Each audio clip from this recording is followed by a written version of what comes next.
It's time to accelerate. Hi, I'm your host, Andy Paul.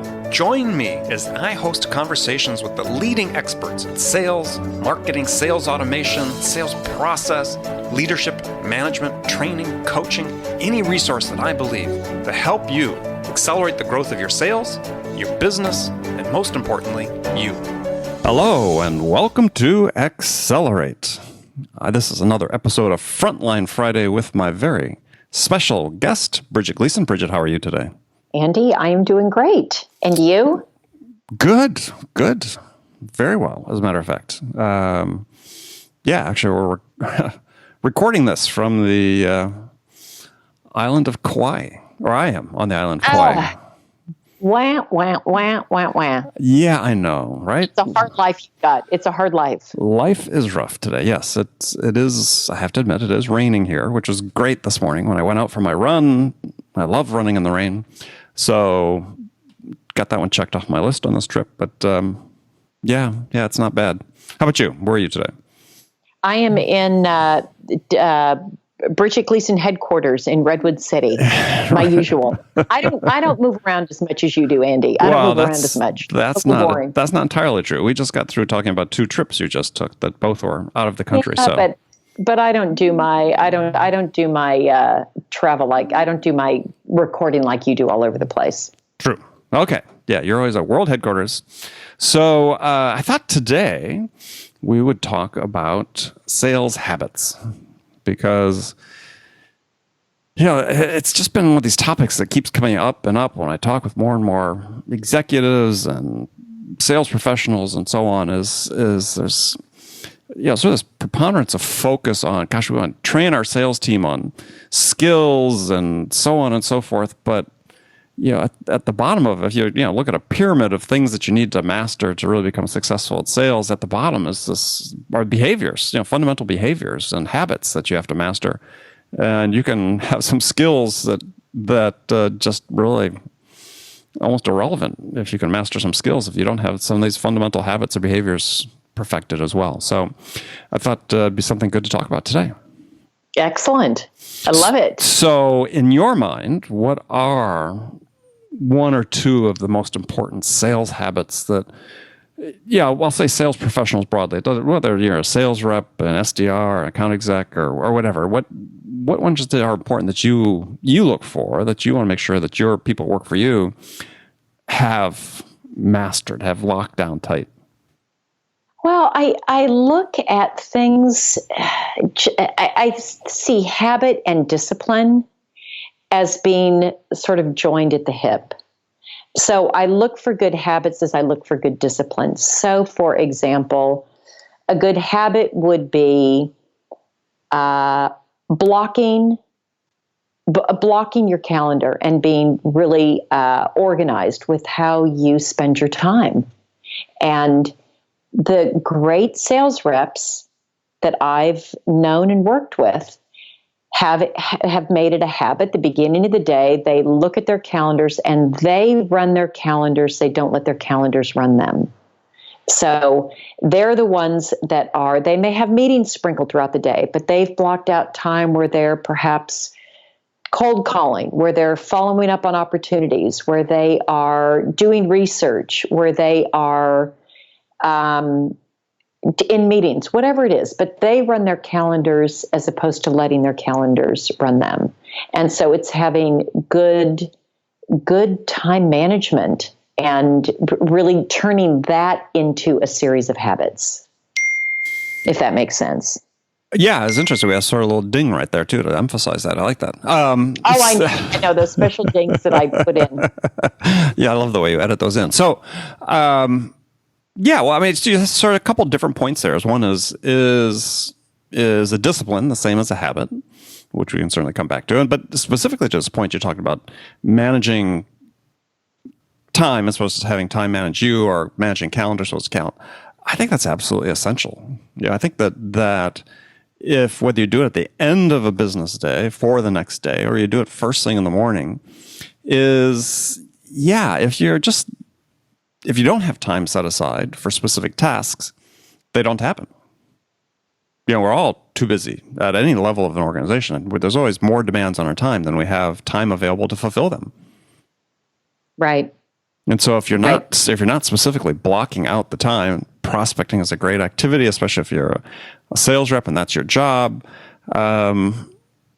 It could be for follow-ups. It could be for, spending time with existing customers that you're going to, in terms of maintaining your connection with them and taking the next steps with them. Yeah, it's got to be on the calendar. I mean, I do that. What else do you hear? I mean, I do that for myself in terms of because we record this podcast and I put out 6 new episodes a week. I'm writing a new book. I've got all these things that I'm doing, working with clients. Is that if I'm not blocking out the time, I'm sunk. I'm lost. What else do you hear, Andy? I mean, you interact with a lot of different companies and people and coaches, and what do they talk about as the habits that they look for? Well, I think one of the real key areas, just sort of broadly, that's not a habit, but it's an area of concern, has to do with, and we've touched on this before, has to do with how do we improve our ability to engage with our prospects and, really engage with them, have meaningful sales conversations with them. And I think there are several things that sort of fall into a habit category that play into that. And, one of them is, I call it, ask, don't tell. When you first meet the prospect, don't fall into giving your pitch, but ask questions, show your level of interest in them first. Now, this is actually sort of a nice behavior to have in general, both in your personal life and in business life. When you meet somebody new, to demonstrate an interest in them as opposed to making it all about yourself. If you want to make that connection. And so this is one that to me is a habit. If you get into the habit of leading with questions, demonstrating interest in the other person, you're going to go farther in life. You're going to go farther in your sales career. And this is a habit that you have to acquire. You can call it discipline, but acquire through practice the habit of doing this. And remember conversation I had with Mark Roberge, formerly of HubSpot, who talked about an exercise he does when he meets new people is to sort of, not taking it to annoying extremes, but when he meets somebody new is, sort of see how many questions he can ask of the other person before he has to say something about himself. God, that's a great test. That's a great test. I love that. Yeah. So if you think about, you go to a wedding, go to, some social event where you're going to be meeting new people, outside of the business context, there's all these opportunities to practice this. And so it becomes a habit that you practice both on the personal and on the business side. But the impact for, potential buyer that you're meeting with the first time is, I think they all sort of brace themselves when they, first meet a new rep. It's like, I'm going to get the pitch, right? And it's sort of like the pain I have to go through in order to get to the substance of what we want to talk about. But geez, what if you surprise them by getting into the substance more quickly?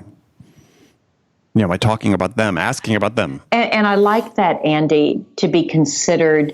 This is something that we think about as a habit, which is also a skill, but also think about it as a habit, something that we do regularly. Yeah, well, I think that I look at the skill as a different level, right? As if I get into the habit of leading with questions, I'm going to develop the skill of asking better questions by practicing this habit, right? Through experience, I'm going to learn through the feedback I get from the prospects or people in my life, better questions to ask. And so I think you need to have the habit before you can acquire the skill.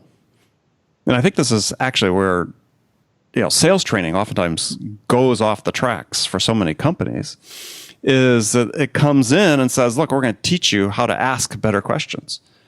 And it's like, okay, that's our sales training. But, they don't even have the habit yet of leading with questions, the people they're training. And so, there's a really in my mind, a huge misalignment there. And so to me, I want to focus on, let's build the habits first. Then you can master the habits and they turn into skills. Yeah, I would challenge that a little bit in that, there's also a school of thought, which is you don't want to have bad habits. And if you don't have the skill developed, you may develop a bad habit because you don't have the skill. So in some ways, I'd rather get the skill and start to develop the skill. And when that's perfected, turn that skill into a habit. Yeah. I mean, I think it's a matter of perspective, right? Is repetition of a skill to master a skill requires repetition, right? And you get the repetition by turning that into a habit. And so that's why I think it's, sort of one before the other. And this is where, again, I think that oftentimes we do a disservice with sales reps is that we don't do enough to work with them to say, okay, here are some really core habits. If you can integrate this habit into your day-to-day work, into your day-to-day process, then, wow, the ripple effect throughout the rest of your selling is pretty substantial. Because as you continue to master it and ask better and better questions, then, wow, you just become more and more effective. Yeah, I agree. I mean, I think, like you said, it could be a little bit cart before the horse. And I guess it's an iterative process. Skill and habit, skill and habit. I think it's never a set and forget. So I think skill building and even looking at habits, it's not a set and forget. It's something that we constantly need to revisit and work on if we're going to remain relevant and effective. Yeah, no, I agree. I mean, I think that, and I think we're sort of talking somewhat about the same thing, which is in terms of me and my experience, and when I've worked with sales reps, it's like, yeah, let's get this building block in place first, right? I mean, the same thing is another one that I love is as a habit is, once you've asked your questions, let's say, one of the habits we want to get people to train on is to ask better, lead with questions, is then the next habit is they have to learn how to listen to the answers. Mm. And why do people have such a hard time with that? Well, I think that part of it is that, and this is not, this is not new by any stretch of imagination, is sales professionals, we tend to be a little scripted in how we approach, right? We know the 5 questions we need to ask. And so when we ask the first question, then we're already looking for what that next question is, right? We're thinking about what the next thing we're going to say is, and we're not really listening to what the client has said. And I'll give you a perfect example. Is I was just listening to some recorded calls that SDR and an account exec, it was actually a handoff. SDR started it, handed off to the account exec. And in both instances, and these are experienced SDR and experienced AE, is they'd ask a question of the customer would answer it, and there would be this silence. They'd say yes. And they clearly then would step to ask the next question that was on their list, as opposed to asking a question in response to what the customer said. And that's a huge missed opportunity, right?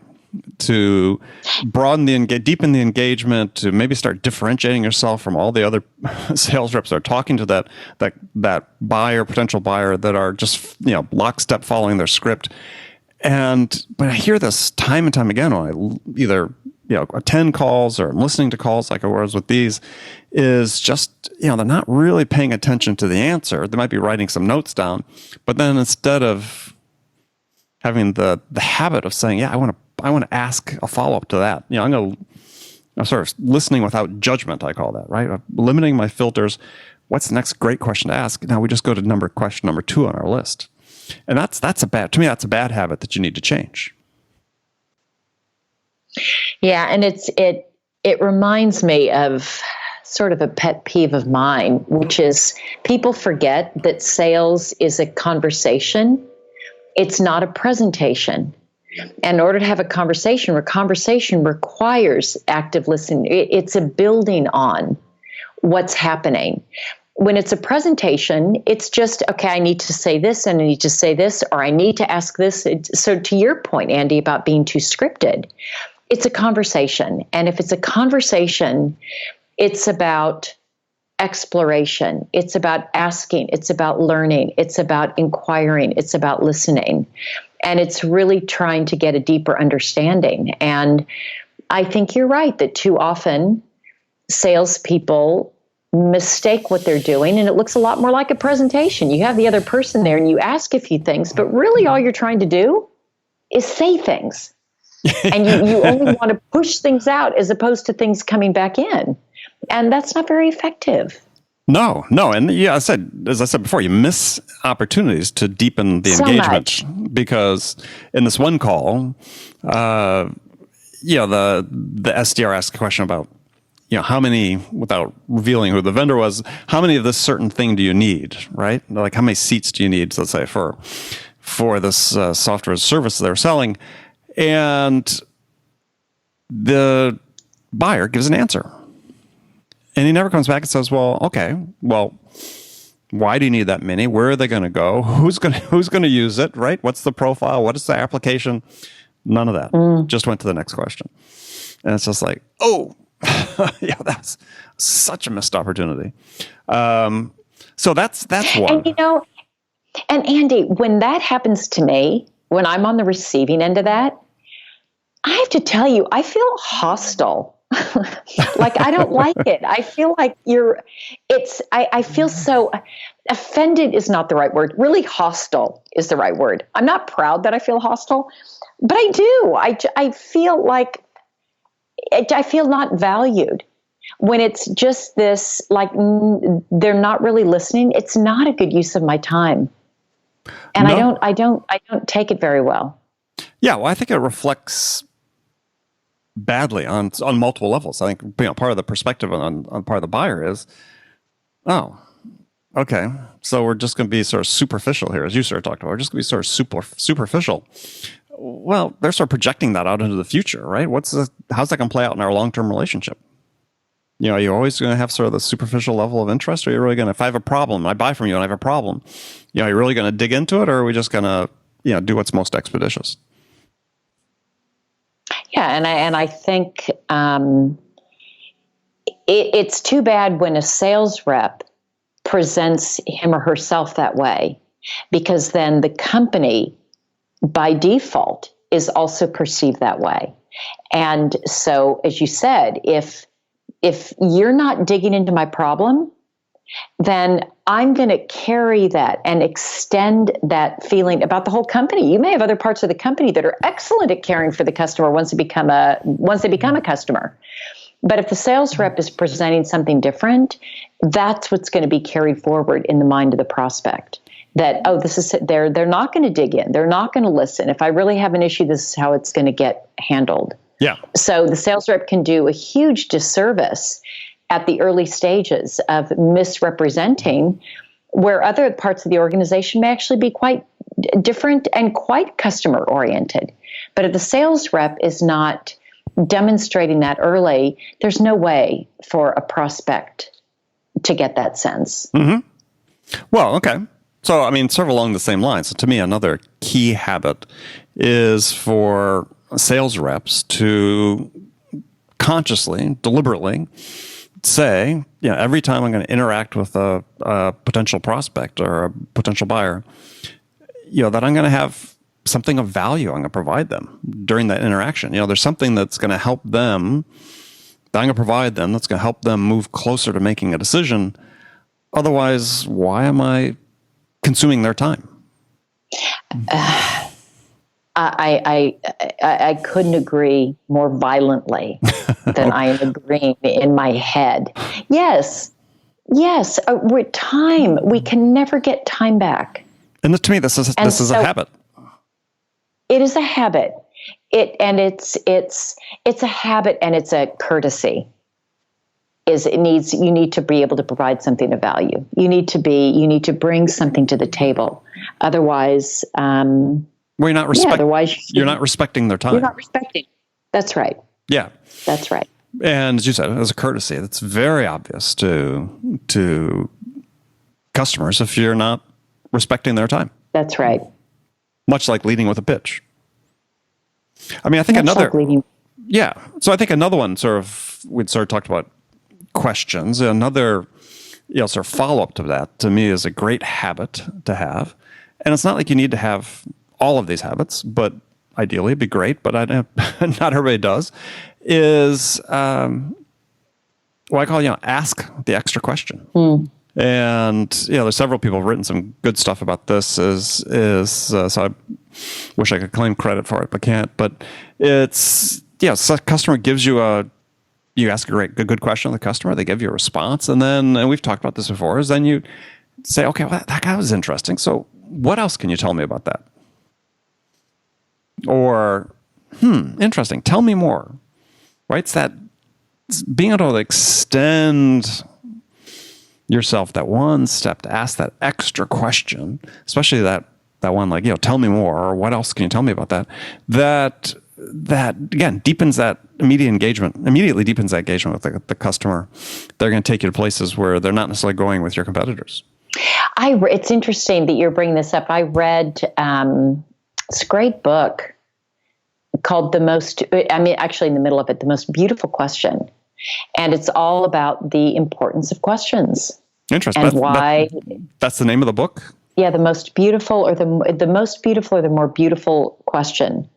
And it's, and it's all about asking how really to keep moving forward and in business, in your career, it's not about having the answer, but it's about knowing the questions to ask and extending the conversation and thinking about things differently. It's a really provocative, very interesting book. Okay. So sounds like a book. A More Beautiful Question by Warren Berger. Warren Berger. Okay. A More Beautiful Question. All right. So there we have a recommendation. We got Frontline Friday. We have to have a book recommendation. I know. I always have them, don't I? Oh, that's a good one. I like that one. That's going on my list. It should go on the list. It's a good book. Excellent. And it's a relatively recent book, too. Yes. All right. Very good. All right. Any other habits on your front that you think are important people should master? I think those are good ones to start with. I think those are pretty basic. And, I find that typically if we just pick one or two things, we're more likely to dig in and be able to do them than if we pick a whole bunch of things. And I think those are basic, very important ones. Well, you bring up a key point, which is, and this is a topic that I plan that we'll discuss more and more in the upcoming months, is that, there's no shortage of things you can do within your daily routine, these habits, disciplines that perhaps could help you improve. But to your point is, there's no shortage of them. You can't master all of them. You can't incorporate all of them into your routine. So it's really important to pick some number, start small, the ones that will have the biggest ripple effect throughout everything you do. And right, even pick one.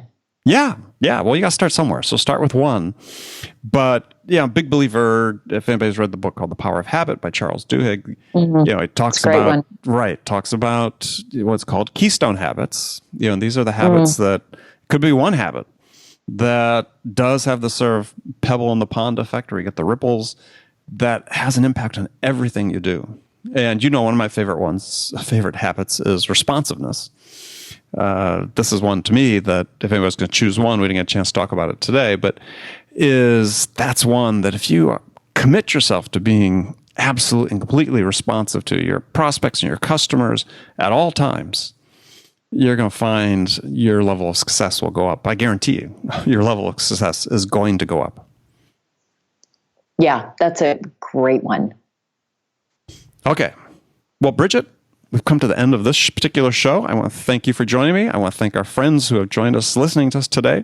Really appreciate you taking some time out of your day to spend with us as we talk about habits today, but sales in general. So thank you very much. And Bridget, I look forward to talking to you next time. And likewise. All right. Bye now. Thanks for listening to the show.